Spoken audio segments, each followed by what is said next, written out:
యేసు ప్రభువారు శిలువలో పలికిన మూడో మాట చదువుకుందాం. యోహాను సువార్త 19వ అధ్యాయం 26వ వచనం. దేవుడు తన తల్లియు తాను ప్రేమించిన శిష్యుడును దగ్గర నిలుచుంట చూచి, అమ్మా, ఇదిగో నీ కుమారుడు అని తన తల్లితో చెప్పాను. తరువాత శిష్యును చూచి, ఇదిగో నీ తల్లి అని చెప్పాను. ఏం చేస్తున్నాడండి యేసు ప్రభు? అప్పటికే శిలువ మీద ఆయన వేలాడుతున్నాడు.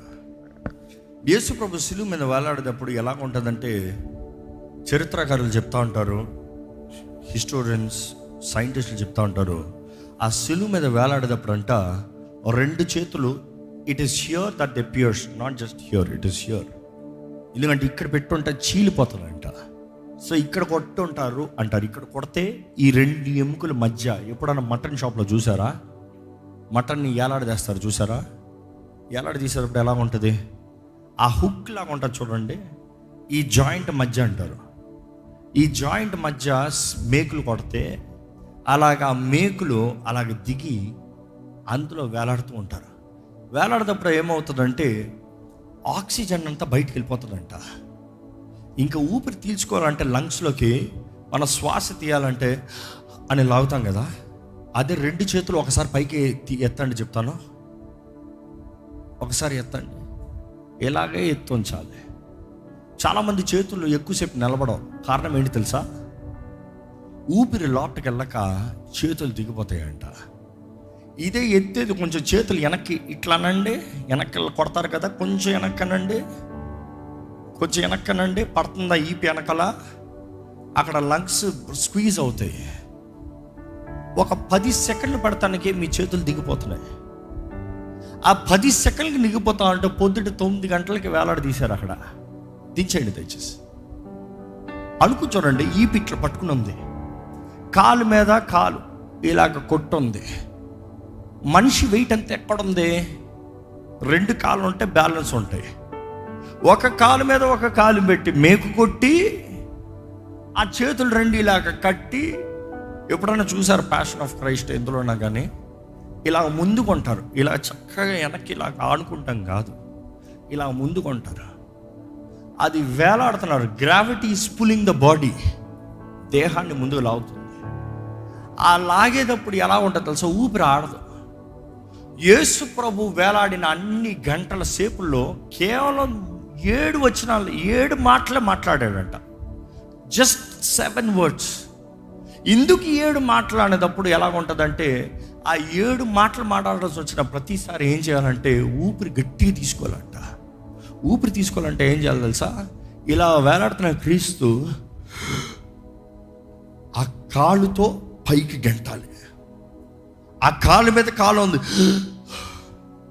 ఊపిరంతా తీసుకుని ఆయన మాట్లాడుతున్నాడంట. ఆయనే వేదన, రక్తము, అవమానము, దుఃఖము. ఆ బలి పశువుగా అక్కడ వేలాడుతున్నాడు. ఆ పరిస్థితుల్లో ఆయన చూశాడంట అమ్మని, తల్లిని.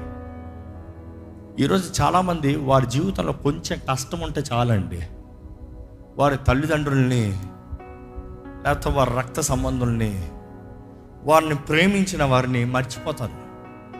అవునా కాదా? ఈరోజు మన జీవితంలో మనల్ని ప్రేమించిన వారు చాలామంది ఉన్నారు, లేక కాదు. కానీ వారి జీవితంలో, మన జీవితంలో వారు లేకపోతానికి, నిలిచి ఉండకపోతానికి కారణం ఏంటంటే ప్రతి స్పందనగా మన దగ్గర నుంచి ప్రేమ లేదు. కానీ దేవుడిచ్చిన ఆజ్ఞ, మీ తల్లిదండ్రుల్ని సన్మానించు, సన్మానించు. Honour your father and mother. ఆయన తండ్రిని ఎంత గౌరవిస్తున్నాడో ఈ లోక తల్లిని కూడా అంత గౌరవిస్తున్నాడు. యేసు ప్రభు బాల్య దినంలోనే యోసేపు మరణించాడు అని చెప్తారు. అంటే ఇన్ హిస్ టీనేజ్ ప్రాబబ్లీ. యోసేపు అంతకాలం ఆయన సేవ చేసిందంతా చూడలేదంట. కానీ ఆయన తల్లి ఉంది. ఆ తల్లి ఆ సిలువ దగ్గర ఉంది. ఆ తల్లి పర్స్పెక్టివ్ ఒకసారి అనుకుని చూడండి. ఆ తల్లికి ఎలా ఉంటుంది? తన కుమారుడు అలా సిలువ మీద వేలాడుతాం. ఆ తల్లికి తెలీదా? తెలుసు. ఆయన సర్కంసిషన్ చేస్తానికి ఆలయానికి తీసుకెళ్ళిన రోజునే అక్కడ ఉన్న ప్రవక్త చెప్పాడు, ఏమని? అమ్మా, నీ హృదయంలో కత్తి దూచుకుని పోబోతుంది. ఆ ప్రవక్త చూశాడు అప్పటికే, ఏంటి ఆయన సున్నతి చేస్తానికి బాలుడిగా తీసుకొచ్చిన రోజే ఆయన చూశారంట, ఆయన సిలువ త్యాగం యాగాన్ని. So Jesus Christ death was not an accident, it was pre plan from the beginning of the world. సృష్టి ప్రారంభం నుండి ఆది కాండం 3వ అధ్యాయం 15వ వచనంలోనే నిర్ణయించబడింది, ప్రకటించబడింది. ఇదిగో నీ సంతానానికి స్త్రీ సంతానానికి వైరాన్ని కలిగి చేస్తున్నా, అక్కడే నిర్ణయించబడింది. జగత్తుకి పునాది వేస్తాం ముందే గొర్రెపిల్ల రక్తము చిందించబడింది, దేవుడు నిర్ణయించాడు. It was foretold, four scene.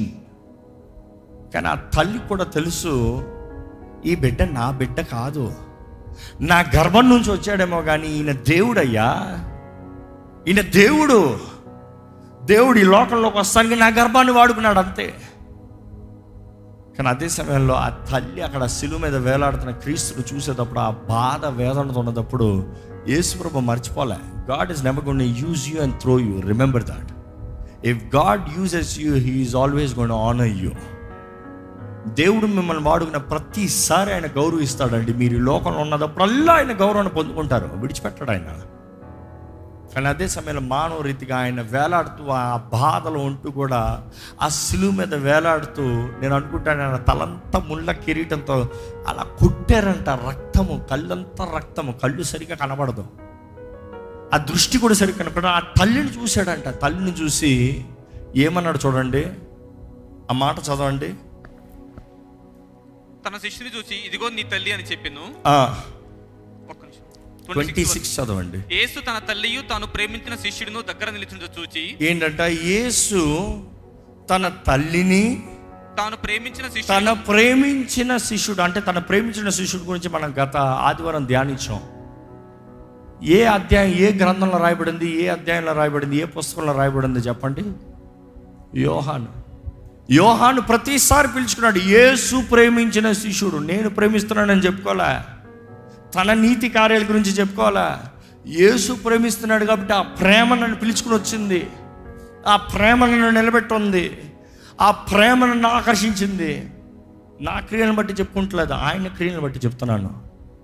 అందుకని యేసుని, అంటే యేసు ప్రేమించిన శిష్యుణ్ణి, యేసు తల్లిని అక్కడ చూసి యేసు ప్రభు ఏమంటున్నాడు చూడండి. అమ్మా, ఇదిగో నీ కుమారుడు. తెలుగు బైబిల్ అయితే చక్కగా అమ్మా అంటే అమ్మ అమ్మా అని పిలిచినట్టు రాస్తున్నారు, కానీ ఒరిజినల్ ట్రాన్స్లేషన్స్లో అలా లేదు. గ్రీక్లో ఎలాగుంది తెలుసా? ఇంగ్లీష్లో చదవండి, women. It is not saying mother, ఈ సెయింగ్ ఉమెన్. అంటే చాలామంది ఆ మాటని హేళనగా మాట్లాడతారు. యేసుప్రభు చూడు తల్లిని తీసి పడేసి స్త్రీ, అక్కడ ఆ మాట చూస్తే స్త్రీ అని రాయబడి ఉంటుంది. ఒరిజినల్ ట్రాన్స్లేషన్ చూస్తే స్త్రీ. యేసుప్రభు ఇంకోసారి కూడా తల్లిని స్త్రీ అని పిలుస్తాడు. ఎప్పుడు తెలుసా?